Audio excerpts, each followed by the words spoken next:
পাহাড় ধসের আশঙ্কায় চট্টগ্রামে জেলা প্রশাসক ও সিটি কর্পোরেশনের পক্ষ থেকে পাহাড়ি পদদেশে বসবাসকারী লোকজনের মাঝে মাইকিং করতে দেখা গেছে।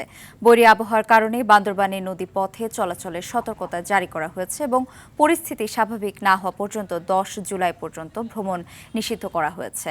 ঝালকাঠিতে গত 3 দিনের ভারী বৃষ্টিতে নদ নদীর পানি স্বাভাবিকের চেয়ে প্রায় 2 ফুট বৃদ্ধি পেয়েছে। এদিকে আবহাওয়ার উন্নতি হওয়ায় বরিশালে ভোর থেকে নৌঘাটে বাড়তে শুরু করেছে যাত্রীদের উপস্থিতি।